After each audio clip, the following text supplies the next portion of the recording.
Arizona, Colorado, Indiana, Michigan, New Jersey, Tennessee, and Virginia. Listen up. WynnBET is now live in all these states, and the excitement of Wynn Las Vegas has finally landed in online sports betting and casino play. From boosted parlays to live in-game offs on every major sport, WynnBET gives you the tools to win. Sign up today for your risk-free $1,000 sports bet. Download the WynnBET app now or visit wynnbet.com to start winning. You're listening to the Huddle Up Podcast with Chad Jensen and Zack Kelberman. Join Broncos Country's deep divers at milehighhuddle.com and sound off. And now it's time to drop some knowledge.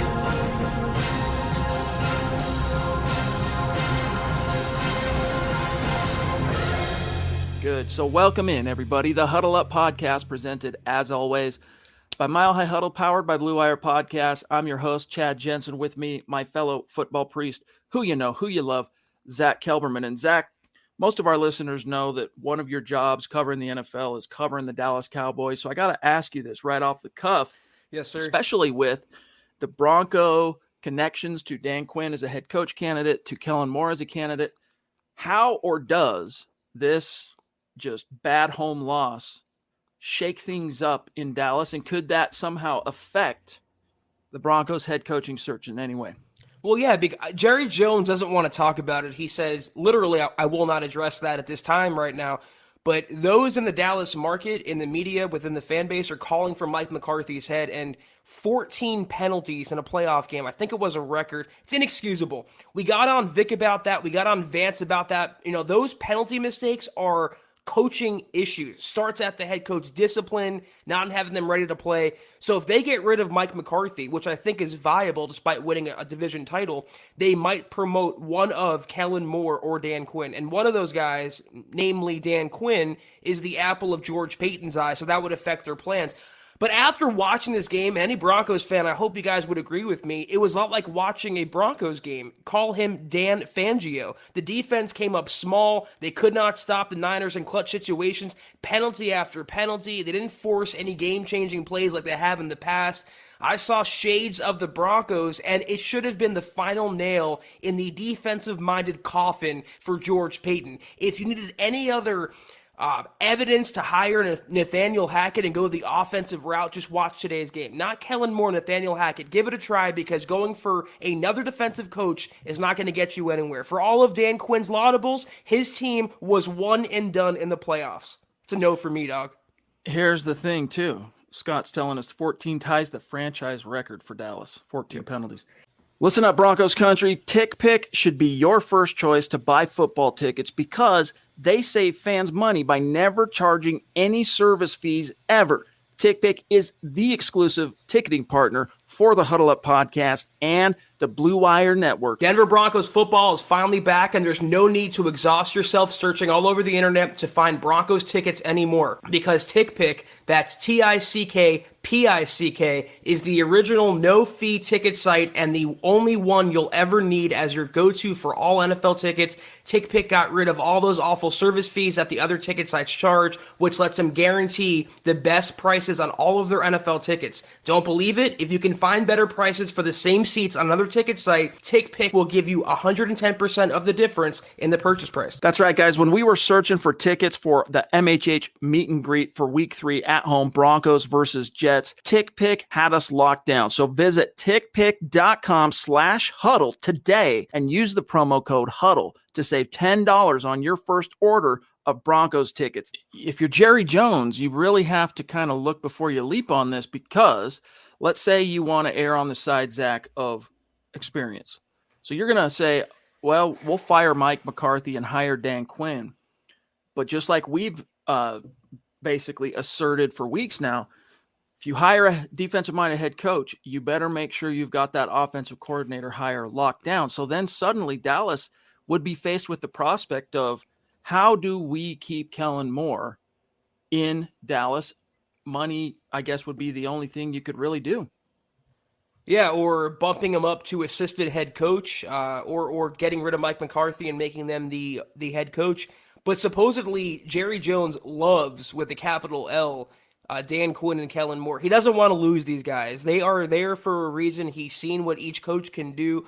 But in my mind, a lot of the same issues that befell the Broncos this season plague the Cowboys today. And people regard Dan Quinn as like, a legendary defensive mind. I don't think he's Buddy Ryan. I don't think he's that good. You can say he's comparable to Vic Fangio. He gets more out of his team. He's more of a leader, but I need offense. I need to go with where the wind is blowing in today's NFL. And I don't think hiring a retread like Dan Quinn, given, despite his leadership, despite his ties to George Payton, this cemented in my mind that it's not the right answer. Go offense, change it up, and hopefully you made the right choice.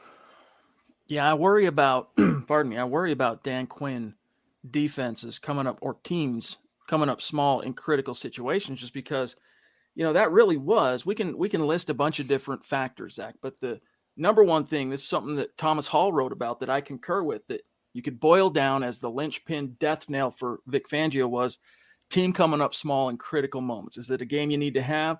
Come up small. Is it a play you got to have on third down? Come up small, so on and so forth. And Dan Quinn, look, he is a very well-respected defensive mind. Like, throw out all the dynamics that he brings to the table as a player's coach and just that energy we've talked about on this podcast. To list him with some of the all-time great coordinators on defense, like Wade Phillips, right? Like Buddy Ryan, as you mentioned, that 2013 Seahawks defense, the Legion of Boom, that was phenomenal. And you could maybe say because of that, he's deserving, but how much of that is credit Dan Quinn deserves, Zach? How much of that is credit Pete Carroll deserves? That's hard to say.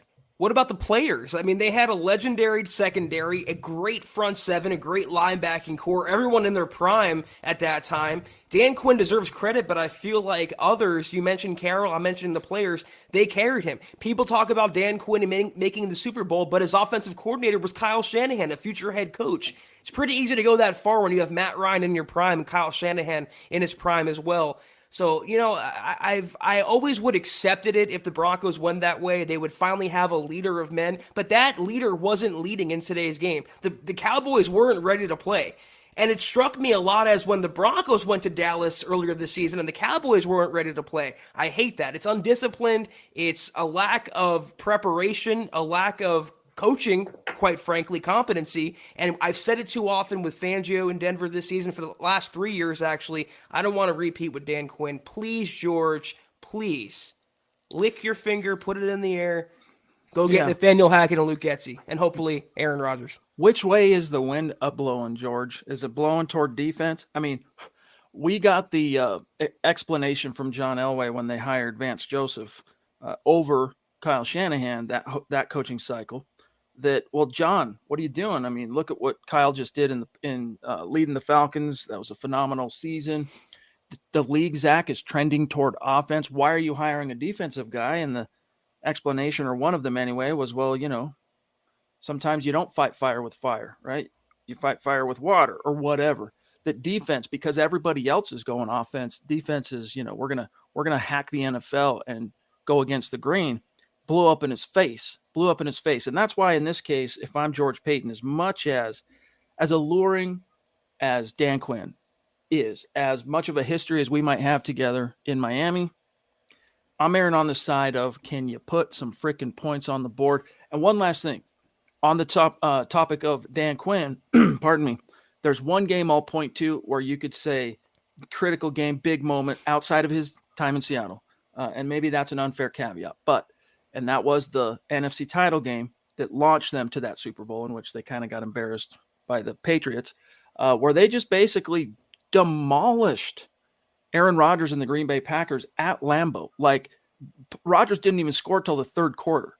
That was a game you could say, all right, Dan Quinn had his dudes ready to go. But since then, there's been a lot of games gone by, and you talk about critical moments coming up small. It's a big concern. That was actually one of the things I've loved about Dan Quinn watching him on the Cowboys staff this year, is that he always had his players ready to go. He was always motivating them, and they were always making game-changing, game-turning plays when the opportunity struck, especially in clutch situations. It's the one thing I want for the Broncos defense. That's why my one justification for hiring Quinn was to get the most out of players like Patrick Surtain, Simmons, Draymond Jones, etc. But what I saw today kind of went against all of that. And if that happens in your Cinderella season as defensive coordinator in Dallas, everything, all the stars were aligning this year for a Super Bowl run, and you come out in round one at home against an inferior opponent, quite frankly, and you commit 14 penalties, you don't get off the field, you allow players like Kyle Juszczyk and Deebo Samuel as a running back to beat you.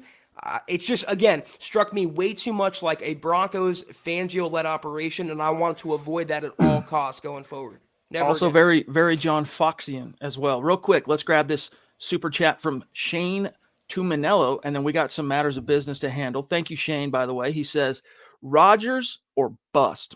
I don't think Russell Wilson is that guy anymore. If not, then perhaps we give Drew one more chance. Hard no to Jimmy G or Kirk Cousins. So Shane is referring to one of the big rumors that has gone through Broncos country since Thursday, when Mike Kliss appeared on 104.3 The Fan afternoon show and said that Rodgers is Denver's plan A for this offseason, followed by Russ Wilson. And then he threw out Jimmy G and he threw out Kirk Cousins as kind of consolation objectives if you swing and miss on either one of those guys. What's your thoughts, Zach? I think Kirk Cousins is a little underrated. I feel like because he became a meme with you like that and everything. I know he's not like a top tier quarterback, don't get me wrong, but I think you can win with him, especially more so than a Teddy Bridgewater or Drew Lock for that matter. The only thing that's prohibitive to me is his financials, $45 million cap number for 2022. I'm not making that trade in the slightest unless Minnesota agrees to eat like half of that or more. I don't want anything to do with Jimmy G, though. He's a downright terrible quarterback, and I would say he's a marginal upgrade over Teddy Bridgewater. Not that much better. He has all this pretty boy hype, but never produces on that level. If you can't succeed, bro, in a Kyle Shanahan offense where things are spoon-fed to you, you're never going to make it anywhere else. I want nothing to do with him. I would much rather go for a rookie quarterback than take on Jimmy G. Jimmy G, that's how far I would go. Especially with the weapons around him, man. Like, you should be Dan Marino 1984. All right, let's dive back in here to the chat. Doug Raquel in the hizzy. What's up, buddy? He says, QB rumors. Good evening, Priest. Let's get to the other one here. Zach, we woke up Sunday excited here, right, to have a day two of what are they calling it? Super Wild Card Weekend, Yeah. right? To have Ian Rappaport. Guys, I'm a little slow on the uptake today. The word that shall go unmentioned, the CV, I've got it. So does my family. We're battling that. So far, so good and everything, but I'm a little bit muted. So roll with me on this. But Ian Rappaport, Zach, reported out of the blue, quote, and just like last year, sources say Russell Wilson wants to explore his options to see what else might be out there for him.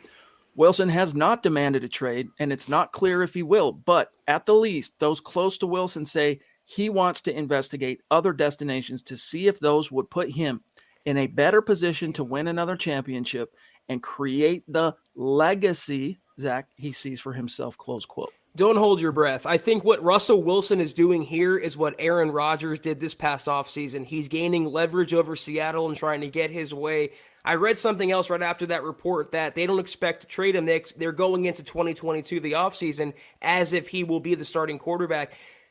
Schneider's coming back. The general manager, Pete Carroll's coming back as head coach. I think it's the status quo for one more year. This is a make or break, in my opinion, for Russ, for the coaching staff, and the front office. If it doesn't work, full-scale rebuild in Seattle. I just think he's trying to buy himself some more power within the hierarchy. He has a no-trade clause. He can choose where he wants to go, but Seattle still has to trade him, and they have to find an interested buyer. I think a trade is unlikely, honestly, for Russell Wilson. We'll see, man. You know, I was saying just the last time we were on this podcast, in fact, I think I mentioned this, that it kind of felt like the momentum on that front was fool's gold.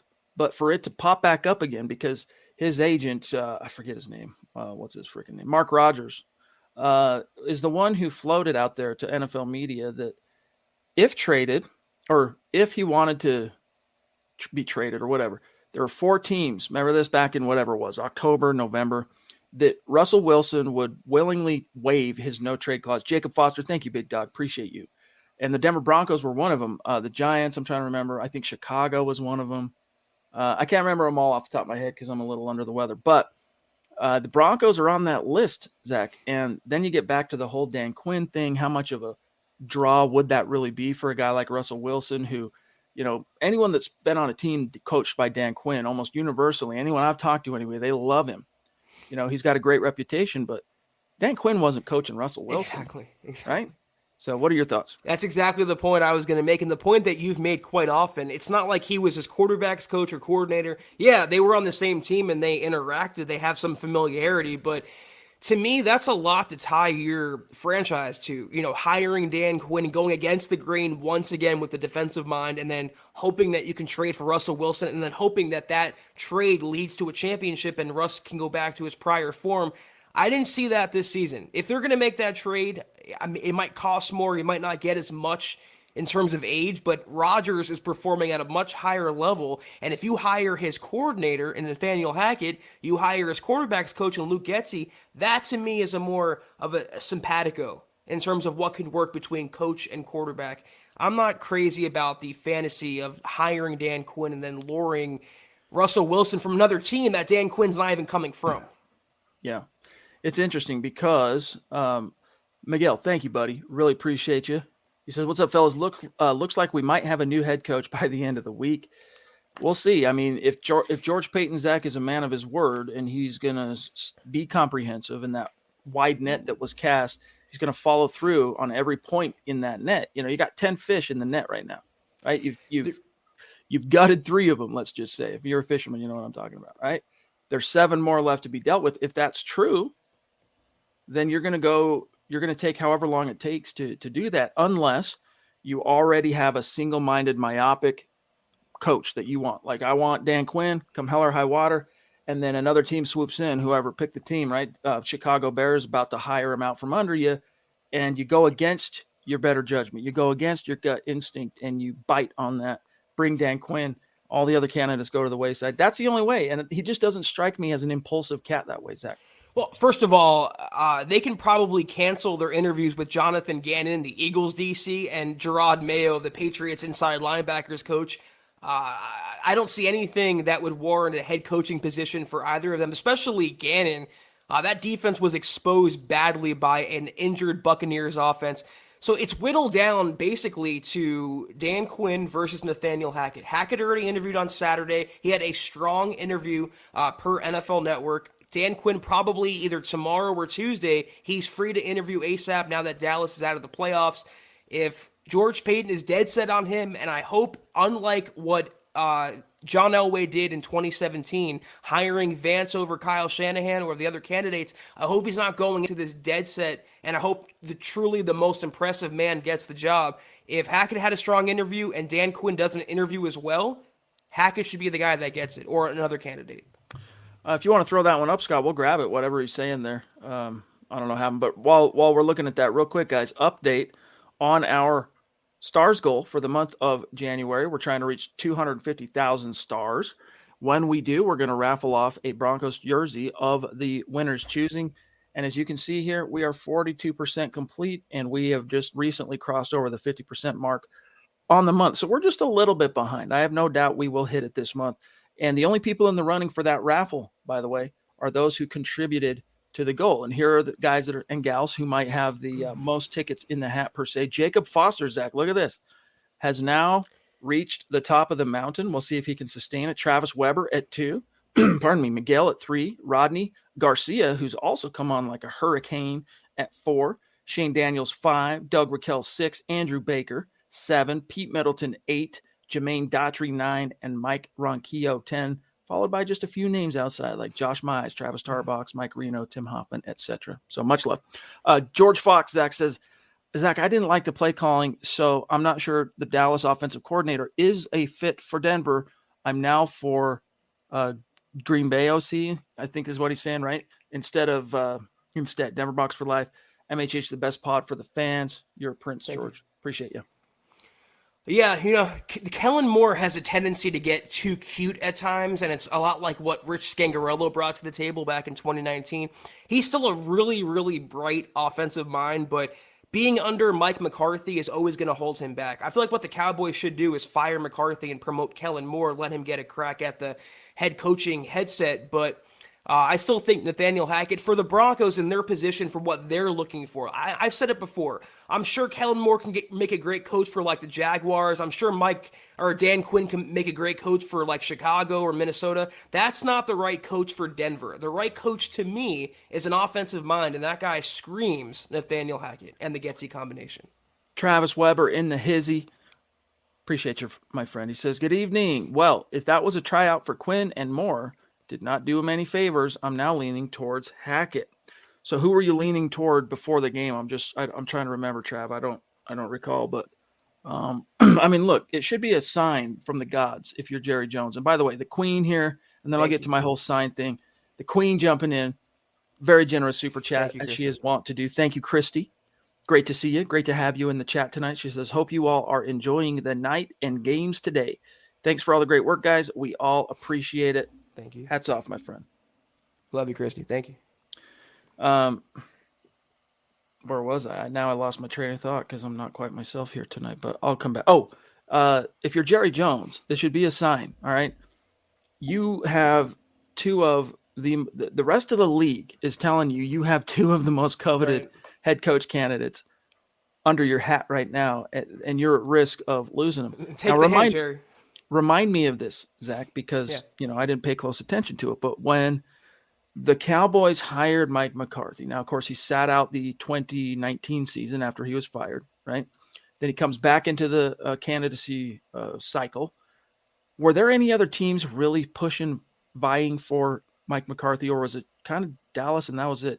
Remind me of that. I'm trying. He was out of the league and he was doing weird stuff, like getting into fights at his daughter's pickup basketball game or whatever. There wasn't much of a market for Mike McCarthy. Jerry Jones, when he falls in love with someone, Chad, he gets him. He's a lot like Elway in that regard, and he fell in love with Mike McCarthy. They liked, I believe it was Lincoln Riley as well in that head coaching cycle, but Mike just stood out. They wanted a veteran guy to take over from Jason Garrett. I don't think they felt comfortable promoting Kellen Moore yet. It was Dallas bidding against themselves for McCarthy's services, and in hindsight, that looks like a dumb decision. He will always be just an oaf on the sideline. Indeed. Miguel, Wilson wants to see his options. I think he would want to come to Denver if we make a hard push. I think he would want to come to Denver if we make a hard push for Rodgers. I'm not quite sure what he's saying there, Zach. I need your syntax translation. What would that have to do with Wilson wanting to come to Denver? Russ doesn't strike me as the jealous type, so I don't think the Broncos pursuing Aaron would lead to Russ wanting to come to Denver suddenly. He's going to go wherever, who's ever going to pay him the most, give him the most opportunity, wherever he's going to win a title. It's all about Russell Wilson at this point of his career. Whether that's the Giants, like you mentioned, Chicago, or Denver, I don't think, like you said, Aaron Rodgers has anything to do with, one thing or another. Appreciate you, Miguel. But here's the thing on Russ. I mean, if you're one of these quarterbacks, whether it's Russ, Rodgers, and by the way, Scott brings up a good point. Kirk Cousins, $35 million base salary. We've already mentioned that his cap number is $45 million. His base salary, $35 million next year. Meanwhile, just food for thought. I'm throwing it out there. Matt Ryan base salary, $16.2 million. All right. But back to what I was going to say here, Zach. If you're any one of these quarterbacks, what I'm about to say might be somewhat contingent on who the head coach hire is, obviously. But you look at Denver as a potential destination for you to go hang your NFL hat as a quarterback, and you see Cortland Sutton, you see Jerry Jeudy, you see Pro Bowl, all-pro caliber left tackle Garrett Bowles, you see Tim Patrick, Noah Fant, Albert Okwuegbunam. You see Javonte Williams. What's not to like? Why would you not want to go there and say, all right, I can make some hay there? Plus, a little bit of the luster has been lost over the last 6 years, but this is one of the all-time winningest, most iconic franchises in the NFL. 8 Super Bowl berths, 3 world championships. The Denver Broncos as an organization, Zach, have some juice. And there's a precedent now for when Peyton came here of quarterbacks kind of on their back nine coming to Denver with the right pieces in place and going on to make some magic. My point again, though, is I don't know why Russell Wilson wouldn't want to come to Denver, or Aaron Rodgers for that matter. But for Aaron, especially if they hire away his offensive coordinator and quarterbacks coach. Yeah, the thing about Russ, though, you mentioned the things that he would see. He also would see, as you hinted on there, they haven't been to the playoffs in more than a half decade now. It's also Denver. And that type of media market compared to Chicago or New York is very inferior. And Russell and Sierra, they don't strike me as the homebody type. They're all in the PR lifestyle, markets outside of football. I don't think they're going to get that in Denver so much as they would even Miami. That's a bigger market than Denver. Aaron is all about football, whereas Russ, I think, is a little more off the field. That's where his concerns may lie going into this part of his career now. I just don't see it as a natural fit for Russell Wilson. That's my opinion. Tanner, good to see you, my friend. What is this now? Two Huddle Up podcasts in a row that you've been back in the saddle. It's been great to see. We love you contributing to the conversation and really appreciate your support. He says, I'm just showing some love. Hashtag state of being. Broncos for life. We love that, dude. Helping us keep the lights on. Thank you, Tanner. Base Gase, another legendary Super Chat superstar here at MHH, says, is there any reason, Zach, Brian Daboll, the offensive coordinator of the juggernaut Buffalo Bills, is not getting interviewed by the Denver Broncos? The only thing I can figure, and I'm going to serve this over to you, George Paton at some point in his career in the NFL has either heard something, crossed paths, something about Daboll scares him off. He doesn't like. There's something about him that is a non-starter. Don't know what it is, but if you're looking for the best candidates out there, man, look what the Buffalo Bills did to Bill Belichick. Total and utter evisceration. We're talking Malachi crunches, man. We're talking teeth on the curb, boot to the back of the head. Why wouldn't you want that offensive killer on your team? I think that was the worst loss in postseason history under Belichick, and they did it just with authority. It looked too easy at times for Josh Allen and company. The only thing I can think of when it comes to Daboll is that Peyton or other NFL GMs know that Daboll has a job kind of waiting in place for him, and that job ain't in Denver. Maybe it's Miami. I think that would make a ton of sense with Tua and the weapons they have on offense there, dual threat quarterback. That's the one interview that surprised him, or lack thereof, that Peyton didn't set up, is Brian Daboll, or Byron Leftwich for that matter. I would have much preferred to talk to them over Jonathan Gannon, Aaron Glenn, and Gerard Mayo. I'd be curious to talk, no doubt, especially when you mention those names, but I'd be curious to talk with Leftwich. But again, hiring the coordinator of a prolific future Hall of Fame quarterback that's was nothing before that quarterback. I guess you could make the argument for Hackett, right? That he qualifies under that same kind of thing, like buyer beware. But it seems like, his history, he has a little bit more of a coaching history as a coordinator in the NFL than really Byron Leftwich prior to Tom Brady landing in his lap. Andrew Baker, Zach, jumping in. George Paton is a bona fide scout. He'll pick a better quarterback in the draft than Elway. And wait, if we have to like, we should have taken Paxton and missing Watson and Mahomes. Yeah, that's going to be a categorical mistake that will probably forever haunt John Elway. He could have he drafted Paxton Lynch, albeit Zach, it was a year prior, but instead of being in position for a Mahomes. But even that year, Zach, in 2016, you missed on Dak Prescott. Why didn't you draft Dak? And we know that the Broncos, there was some there, but they took Paxton instead. And Jerry wanted him too. Jerry wanted the giraffe as well. Didn't Dak miss a pre-draft flight to Denver, pre-draft meeting? I think that was outside of his control. I just didn't, something with that kind of soured Elway, I feel like, on Dak. But every GM has it misses. We can talk about Elway and the quarterbacks, but a lot of teams passed on. Who are the quarterbacks you named? Watson. A lot of quarterbacks passed on Mahomes before they were picked. Look at Aaron Rodgers, how far he fell in 2005 was he drafted. So, it's all revisionist history. It's all hindsight. We can go back and ruminate over it, or we can look forward and hope that Peyton gets it right and picks the next quarterback of the future. Colby, how about them boys? Whoopsie. Smith Corona, what's going on, big dog? Thank you for that very generous super chat. Another legendary superstar in this community. He says, get well soon, Chad. Thank you, buddy. Had it recently as well. Big ups. Yeah. My wife had it. Well, actually, my son had it first. Brought it into the house. He was sick for exactly a day. My wife, this is day 4, and this was the first day where she was like, yeah, I feel much better. So, water off a duck's back. Let not your heart be troubled. I kind of feel like we're all going to get it. It's inevitable. That's what they say. At one point or the other. I saw in the comments, though, that Christy is afflicted by it. So best wishes to Christy, and know that we care, and anything we can do to help, let us know. Yes, indeed. Prayers up. Love Prayers up. Josh N. in the house. Thank you, buddy. If we hire Hackett, unless it's fairly certain we would get Aaron Rodgers, which how could anyone know, why wouldn't Luke Getsy stay in Green Bay as their OC with Rodgers? It's a good question. Because of Matt LaFleur. Well, elaborate. I mean, anyone who's the OC in Green Bay, and this is the ding on Hackett as well, they don't call the plays there. That's all Matt LaFleur. So would Getsy want to be stuck under the LaFleur shadow, or branch out and maybe actually be involved with real offensive coordinating and game planning? I just think going from Green Bay to Denver would be a step up regardless of title. And he's best friends with Hackett. I mean, they literally have the Step Brothers routine down. So I think it's a package deal at this point. Oh, man. Yes, indeed. By the way, Christy, that's the regiment that we've been on for a year, by the way. Kevin Smith in the hizzy. Thank you, big dog. Appreciate you. Another one of our longtime Super Chat superstars.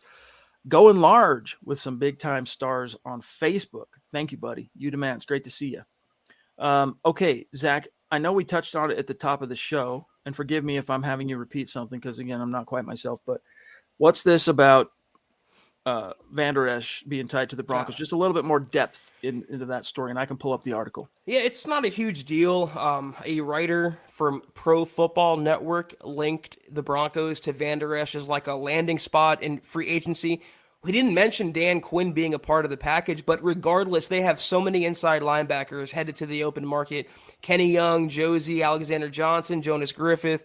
A ton of them are going to be, unsigned players very, very soon, and all they have right now is Baron Browning and Sternad as penciled-in starters. Baron Browning I can get by with. Sternad is not a starting caliber player in the NFL, at least with the Broncos. So maybe for some veteran experience, stability, cheap option, I'm not crazy about it. He's a 2-down Todd Davis run stopper at this point of his career. His prime has long passed. You hire Dan Quinn, though. Who better to teach Quinn's system than a veteran like LVE?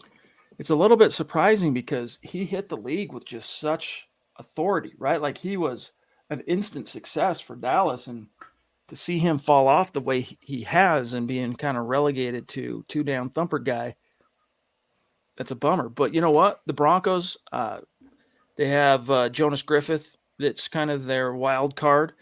Baron Browning's a guy you can get excited about. I think Jonas Griffith is a linebacker you can also get excited about, but it's in a little bit more of a believe it when we see it kind of posture. You definitely need to go out there, Zach, and bring in better options, more proven options, I should say, probably, than hanging your hat on that. And then we'll see what happens with Josie Jewell. We'll see what happens with AJ. I think if they try to bring one of those guys back, it'll end up being Jewell because of the intangibles. I do want to mention, as KB pointed out here, that LVE he had a pretty good game today against the Niners, and he had a big 3rd-down stop. He was one-on-one, made a tackle against the running back. So it wouldn't be the worst thing in the world, but he's a hold-the-fort linebacker. He's not the future. He doesn't have upside. You still want to draft that guy or sign that guy, but at least pairing him with Baron Browning is better than Justin Sternad paired with Baron Browning. All right. Clado Tornado in the house. Thanks, buddy. Great to see you. A guy who has, in recent months, become a bona fide Super Chat superstar. Appreciate you, my friend. He says, if we were to get like a Kellen Moore, he'd want a Kenny Pickett out of the draft because his comp, his pro NFL comparison is Dak. But if we get Hackett, would he want a chess piece type quarterback like Pickett or a project like Malik? Well, if we're talking draft only, like we're just saying this is a team, Hackett gets hired, and the kind of the objective from the meta objective is we're going to draft our franchise quarterback and we're going to get started on developing him right now. I think you're gonna stray from Malik. All right, Malik, the Liberty quarterback. To me, Zach, he's just a little too raw. Like to me, he's a second round pick. I don't know that I would take him in the first round. I'd want someone a little more polished. Matt Corral's going to need some time. Kenny Pickett, Desmond Ridder. I mean, there are some interesting guys that you could look at, but you put them in comparison to some of these past draft classes, and two of those names I just mentioned probably aren't even first round considered guys. So it's not the greatest year to be saying we're going hell bent for breakfast on quarterback in this year's draft. Yeah, Carson Strong's another guy that's in this class they can get maybe in the second or third round. But, I mentioned this before. Everyone acts like you can only get a franchise quarterback in the first round. It's more likely, but you can look to the later rounds.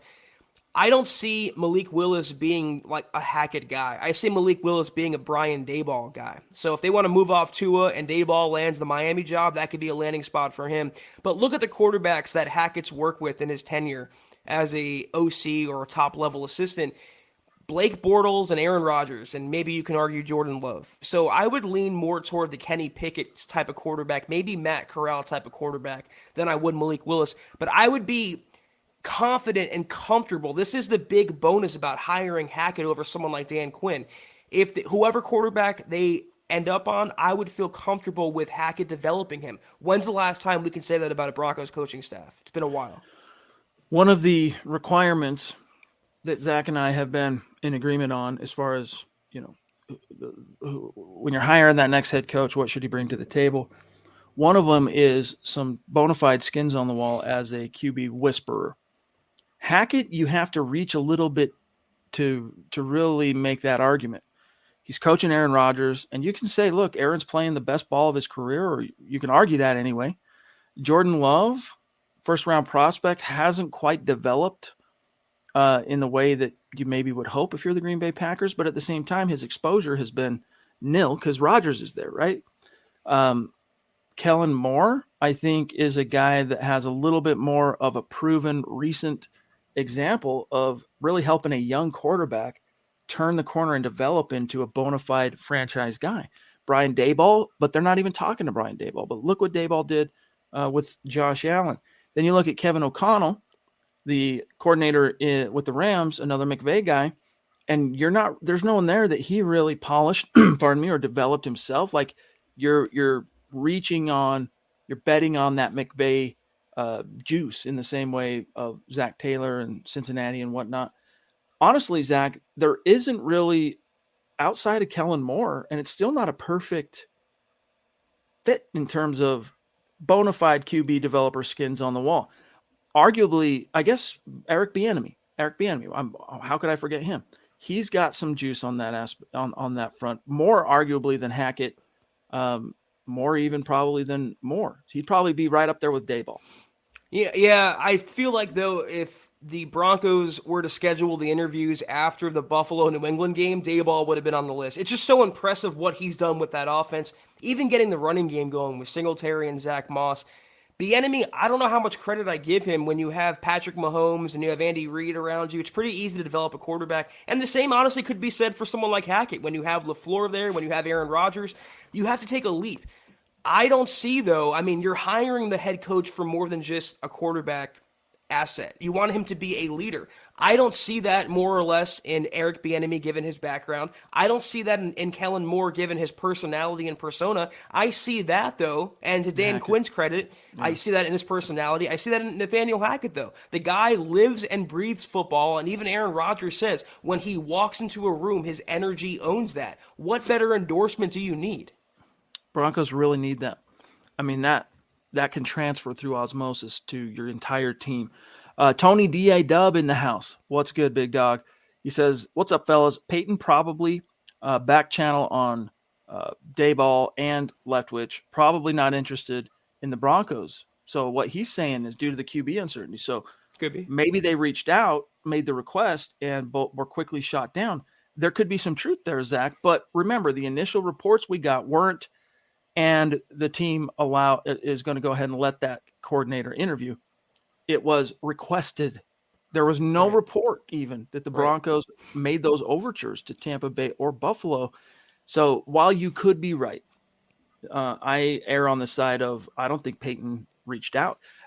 Look, if it took the Buffalo Bills utterly humiliating Bill Belichick in the wild card round to make George Payton go, yo, this Dable guy might have some bona fides, that's inexcusable. And I think whatever the reason, pardon me, that Daboll is not on Peyton's wish list, it's something we'll probably never know. And it's something that predates his success, or at least overshadows his success in Buffalo and with Josh Allen. Yeah, I was going to say, I feel like if they would have turned those interviews down, we would have heard about that. Everything gets reported on either by Schefter or Mike Kliss. It would have come out. All we heard, though, were interview requests for the candidates they went after. So not everything always means something. It could be a case where Peyton didn't reach out because he had his candidates in mind and Daboll and Leftwich weren't on the list. You could argue why Gannon and Glenn and Mayo were, but maybe not, he just didn't see Leftwich and Daboll as viable head coach candidates. David Wilder in the house. Appreciate the support, my friend. Travis Tarbox as well. Evening Priest and Broncos country. Watching the show. Denver Broncos for life. Yes, indeed. Appreciate that. And here's another thing, and then we'll grab Josh, a.k.a. Oi Boy, a.k.a. my brother in punk rock here in just one moment. Brian Daboll is an offensive coordinator who as we've already detailed, has his fingerprints on the development of a young quarterback, highly drafted, that did not come out of the freaking microwave like perfectly well done. It took some development, took some time, took some patience, right? That in and of itself is important, Zach. But he also is coordinating an offense completely tethered to the expertise of his head coach, right? Because McDermott is a defensive guy. He was the defensive coordinator against the Denver Broncos, for example, in Super Bowl 50. And so to me, that's even more impressive. Like if you look at it kind of as a compartmentalized situation in the same way the Broncos were, where Vic was the head coach, but he was more like the head coach of the defense. And you had Pat Shermer, I almost already forgot his name, as head coach of the offense, Zach. Again, you would end up giving more credit to Pat Shermer. Like if Pat Shermer had generated the type of results with Drew Lock and this offense that Daboll has been able to do in Buffalo, oh man, it'd be obvious that it's more about what he's doing, and his success is more, based on the sweat off his own brow than the head coach, because Vic Fangio doesn't even watch the offense. And I doubt McDermott's quite that pedantic and blind, Zach, but I digress. Yeah, speaking of the disgraced former Broncos offensive coordinator, I was watching the Bengals-Raiders game yesterday with one thought in mind. Man, am I happy Pat Shermer is no longer the Broncos OC. Because you watch any team, whether it's Zach Taylor or Derek Carr and Greg Olson and company, their offensive schemes are so beyond anything Pat Shermer ever ran. And you make a really good point that I want to just add on to. The Buffalo Bills are basically what the Broncos would have been on paper or in a dream scenario. They could have been, right? Exactly. Sean McDermott is what everything we hoped Vic Fangio would be. A leader of men who's great on his side of the ball, but defers enough and can lead a team enough where he has good assistants around him and trusts them to do their job. And to Daboll's credit, he does do his job. He's the anti-Pat Shermer. So that's the key to success, one way or the other. You have to have good coaching, whether it's head coach on defense, head coach on offense. As long as you have the coaching around you, you can blossom. But what Daboll is doing in Buffalo right now, the biggest defeat in Bill Belichick tenured history, I think that says something. With authority, baby. Josh, the Oi Boy 90 in the house, bona fide, super chat, superstar.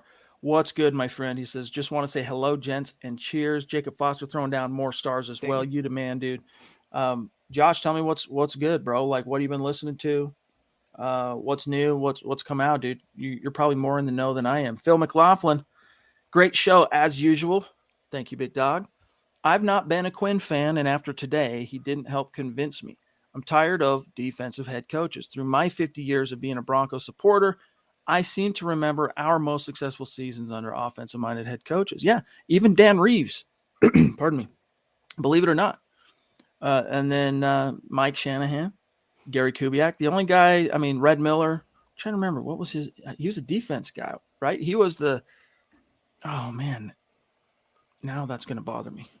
Guys, forgive me. If I wasn't under the weather, I would not have to Google what I'm about to Google. Red Miller, he was offense. All right, so he's not the so he was an offensive guy before he became head coach. And then you got John Fox, Zach, is the only other head coach besides Gary Kubiak, Mike Shanahan, or Dan Reeves to lead this, or Red Miller to lead this team to a Super Bowl. He was a defensive guy. So 4 of the 5 guys who have led your team to the top of the mountain were offensive, like Josh, and then we'll grab Josh. You broke down the playoff teams, and most of them are led by offensive minds. I'm just watching this Kansas City game in disbelief. This Pittsburgh team is like destined for greatness, it seemed like, Chad. In Big Ben's final year, they're up 7-0 with a Watt fumble return touchdown at Kansas City. I don't think that'll hold, but Buffalo could be the AFC pick for the Super Bowl this year. It could be Packers-Bills Super Bowl. Mos Def. Josh, just speculation, but if Peyton was even thinking of Malik Willis, why wouldn't he have interviewed Daboll or Greg Roman of the Baltimore Ravens?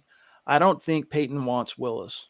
Hard to say at this point. In fact, I don't think they've really – I don't think George Payton has studied it all that much quite yet, the QB class, because he's got fish to fry. He's watched some tape, obviously. He went to a few games this college football season, but he'll roll up his sleeves on that front, Zach, once that new head coach is hired. Exactly. And that new head coach is going to be involved in that, perusal of the class. Man, it's sticking, by the way, that touchdown. I got nothing to add tonight, Chad. It's true. Whoever is the next head coach, they're going to have major, especially if it's an offensive mind, they're going to have major input as to who they would take with a first-round pick, let's say, at quarterback. So Peyton, he's done like due diligence. He's seen and scouted personally, I think, the 6 top quarterbacks in this year's draft. But like you said, the roll up your sleeves work, the real nitty-gritty work, that's to be done at the scouting combine, pro days, further evaluation leading up to the draft. Hey, Billy, appreciate the stars, my friend. Really do. Travis Tarbox, kind of surprised that Daboll or Leftwich did not get interviews. Yeah, it is surprising, especially in comparison to a few of the names that showed up on this list. Zach, that's one of the best points I think you've made tonight is, wait a minute, you're not going to even consider Brian Daboll. You're not even going to bring in Byron Leftwich for a scratch and sniff, but Jonathan Gannon, a first-year young defensive coordinator of a team that was frankly lucky to make the playoffs and got embarrassed round 1. Who else? Aaron Glenn, who coordinated a horrible defense in year 1. Yes, he's a younger guy with some juice and whatnot, but proof wasn't in the pudding. Or let me put it this way. The proof was whatever proof was in that pudding wasn't anything you want to take home with you back to Denver. Who else am I missing? Mayo, but it could be for a DC job. I understood that from the Patriots, not from a team like the Lions or the Eagles, though. So we don't know, buddy. It's questionable. Here's Albert Knoppers, a phenomenal superstar in our community, also a paid subscriber on Facebook. Appreciate you, bro. By the way, that was a really weird-looking potato that you found that was shaped like a heart. I'm friends with Albert on Facebook. I saw this. He says, Facebook membership should be a go. Great additional shows that you only get when signing up, and you help keep the lights on. Smash the like button and share. You're a prince, Albert. My question to you, though, is, are you reading along for Broncos Book Club? Slow Getting Up. Are you reading along? Go get the book by Nate Jackson. Phenomenal book. It's been a lot of fun.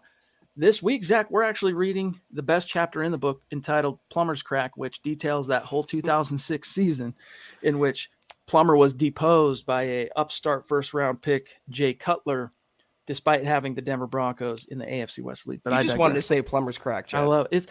Dude, I mean, I'm telling you right now, though, I said this on the podcast. I've read the number of football books I've read, from scheme to biographies and stuff like that. Hands down, the book with the most talented writer, the guy who puts the words on a page in the most interesting way, his prose, his insights. I mean, just in this last chapter, I'm sitting here reading in the office, reading it, because I've read this book twice, and it's been like 2 years since I read it last. So a lot of this stuff, it's like you're reading it for the first time. I laughed out loud, or chuckled anyway, 3 different times just in that chapter. Nate Jackson, he just got a job in the last year or so hosting with the Fan, so credit to him. That's great. But dude, this guy should be writing. That's his gift from God. Not football, not the microphone. That's what Nate Jackson was born to do. Claude Riley came in late, was watching Big Ben's retirement party. If only both teams could lose. Ready for some big things coming, whatever they may be. Go Broncos. Zach, do you have an emotional darling that you're kind of pulling for on either conference this year? Now that the Cowboys and Broncos obviously are not in the conversation. Yeah, I don't know about emotional, but I'd like to see the Bengals. I love Cinderella stories, and I love what Zach Taylor's doing there. I was dead wrong on Joe Burrow, by the way. He's a legit top 5 franchise guy. I love Jamar Chase and the defense with Trey Hendrickson. I also like what Green Bay is doing, Matt LaFleur, how well Aaron Rodgers is playing. I like him a lot, so I would say out of those conferences, I'm rooting for Green Bay and Cincinnati as my ultra dark horse in the AFC. Where's this comment from KB? Thank you, KB, for this. I'm not reminder. a Big Ben fan, so never been a Steelers fan. I want to come back to that topic real quick of Big Ben, but thank you for the reminder on this when we're talking about QB development, skins on the wall. Hackett did get an inexplicable, all right, for those of you who don't have a dictionary at hand, an unexplainable body of work season from Blake Bortles. So he does have a skin on the wall. I'll give that to him. My bad on that. It's the virus. But you know what, Zach? Let me answer my own question. First, I like swan songs as much as I like the underdog Cinderella story, right? So for that matter, or for that purpose, I am rooting. I want to see the Bengals, the Steelers do well and go as far as they can. If they get eliminated, then I'm throwing in with the Bengals in the AFC. And if they get eliminated, I'm throwing in with the Bills. Yeah. Because the Bills have never won a Super Bowl. Been to 4, right? 4 in a row. The missing rings, dadgummit. I'd like to see someone I'll be thrown in with the team outside of Big Ben, Zach, that has never won it before in the AFC. The NFC, anybody but Brady. That's what I'm saying. Anybody but Brady. I don't care. Anybody but Tom Brady. It was a good day for Broncos country yesterday. In one fell swoop, the Patriots and the Raiders were eliminated from the postseason. So the only thing better, or the second thing better to a Broncos win is a Raiders loss, Chiefs loss, Chargers loss, and Patriots loss. I love Josh Allen too. Another quarterback I was dead wrong on. I'll say it right here. And for the reasons we laid out with Sean McDermott, what he's doing, coaching the team, coaching his coaching staff, and Brian Daboll, Bengals or Bills in the AFC, I'd be happy with. All right, guys, we're probably going to get out of here just a little bit early tonight because I'm a little bit under the weather, and it looks like the super chats that we've been able to catch everything. So I'm trying to think if there's anything pressing on the news front. Maybe there's one last thing to mention here, Zach, before we dip, and that is George Paton breaking his silence, so to speak, after completing 3 interviews. And here's what he said. Here's what he told Mike Kliss. Quote, "We are pleased with how the process has started. We had 3 great candidates, 3 great interviews. They were all smart, had a lot of great ideas, a lot of great information. The league is in good hands with coaches like this," close quote. So on the surface, you think, he didn't tell you anything. And in many ways, he did not. But there is one thing there that helps you understand why, one of the motivations, Zach, for that wide net, and that is intelligence, debriefing. Get as many of these coaches from different corners of the league, doing different things you respect, even if the team's not having great success, might be schematic, might be philosophical, whatever. Get them in and talk to them, sit down and try and see if that, makes sense to you. See if you can maybe weave that into your game. That's one of the reasons for this is George Paton really is trying to educate himself on some of the other philosophies out there in the league, and especially the ones that are, making some hay. Thank you, Travis. He says Scott Norwood pulls a Ray Finkel. Yes, indeed. If Scott Norwood misses that kick, or doesn't miss that kick, pardon me, does the Ace Ventura movie have the same villain? Laces Probably out, not. Dan. Probably not. Yeah, the thing is, if you compare, it's not just like theoretical or hypothetical what George Paton is setting out to do. Elway, I think, interviewed 4 candidates in 2017. It might have been 3 or 4. Tobe, Shanahan, and BJ. That That's was right. it. 5 in 2019. Paton doubled that to 10 in 2022. So yeah, he wants to see what's out there. That's just being a good GM, honestly, is doing your homework and studying your counterparts. What maybe I'm reading too much into it though, but what kind of threw me off was what he said. They'll be good for the league, as if they wouldn't be good for the Broncos, as if Nathaniel Hackett is among the league and not. I don't know. Maybe interesting. I'm being too paranoid, but we'll see. Interesting. It could be. It could be that Peyton didn't love those conversations with Nathaniel Hackett or Luke Getsy. But Zach, let's bounce on out of here. If you want to go through that rundown, I'll pull up Facebook. Thank you so much, guys, for tuning in with us tonight on the first non-gut reaction Sunday podcast in quite a while. Follow us on Twitter until we see you guys tomorrow for more aftermath reaction to the Broncos coaching search at Huddle Up Pod, and at Mile High Huddle for all your Broncos news, analysis, rumors, transactions, and more. Follow Chad on Twitter at Chad and Jensen. You can follow myself at Kelberman NFL. Follow Scott on Twitter at Scout Kennedy. If you haven't, guys, if you want a football priest hat like Chad's wearing or any other materials that we have in our store, go to huddleuppod.com and get your swag on. We appreciate all your patronage. Also, facebook.com/Mile High Huddle. Hit that big blue button, become a supporter. Chad mentioned Broncos Book Club. We have Trickle Zone and Kelberman's Corner each and every week, $5 a month, worth every penny. I promise you that. Facebook.com/Mile Huddle Pod. Like that page and follow that page. If you haven't, go to Apple Podcasts and leave your football priest a 5-star review for a chance to win some swag each and every month. But please, guys, do these 3 things above all else. Subscribe, like, and share this video and every video you see on the MHA channel. Helps us grow and reach more of Broncos country just like you. That's right. I was just looking at a graphic on the screen. How crazy is it that for Patrick Mahomes, 4,800 yards and 37 tutties is kind of like pedestrian numbers for him. Like he's barely getting by on from the skin of his teeth. Shout out. Here's how we finished on Facebook tonight. Jacob Foster at the top. Kevin Smith. Wow. Thanks, guys. Doug Raquel. Miguel Santisteban. Phil McLaughlin. Andrew Baker. Claude Riley. David Wilder. Jermaine Daughtry. Travis Tarbox, George Fox, Billy Cox, Colby C. Collier, and Travis Weber. Much love and respect to each and every one of you. You got some tickets in the hat for that raffle at the end of the month because I have little doubt we're going to hit the goal.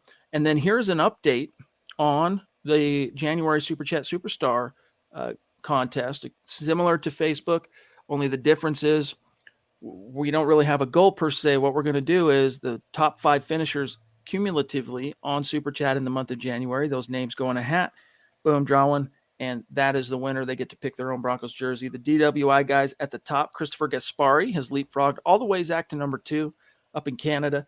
The Duchess at 3, Robbie Nunzi at 4, and then the God King Mark Langley, a.k.a. Mark from Georgia, at 5. And then just a few of the names just outside, like D-Dub, Vincent, Naj, Sam Bam, Tony D.A.Dub, Casey Nickel, etc. So, as Zach mentioned, we love you. We appreciate you. Wouldn't be here literally without your support. So thank you for helping us get the lights on. Thank you for contributing to the conversation. Zach, I don't know about you, but I always had a lot of fun turning on a microphone, hitting record on Skype, and you and I just talking football and then putting an intro and an outro and going about our business. It's crazy. That was fun. Don't get me wrong. Lifetime ago. It pales in comparison to the enjoyment that we get, the edification that we get talking with y'all every single night. It's not just Zach and I, it's all of us together. So thank you. That's right. Chad, you mentioned Mahomes' INTs. How many? 7 you said he has this year? 11? I missed that part. You want me to Google it real quick? I was just thinking to myself, like, he's pedestrian but when you factor in that half his receivers dropped balls and they led to those interceptions, like, it's a skewed metric, but that's why he's a unicorn. If that's a down year for him. 13 picks, which is a career high. And that would have been 6 if Tyreek Hill could catch half of those passes. But see what happens in this Pittsburgh-Kansas City game. Thank you so much, guys, for tuning with us tonight. Chad. Zach, by the way, I'm surprised they're not running them out of Kansas City. I mean, those are only 2 off of what Drew Lock threw last year. And let us not forget, man, he was tied for the league lead with 15 picks. Like, Mahomes is lucky they didn't run him out of town. Did you just compare Drew Lock to Patrick Mahomes, Chad? Oh, my God. Oh, my God. About to be canceled. Chad, feel better, though, buddy. For real. Thanks, Scott, have a good night. Everyone, have a good night. Have a great rest of your weekend. Great rest of your Sunday. Take care. And as always, go Broncos. You've been listening to the Huddle Up Podcast. Join Broncos Country's deep divers at milehighhuddle.com to keep the conversation going.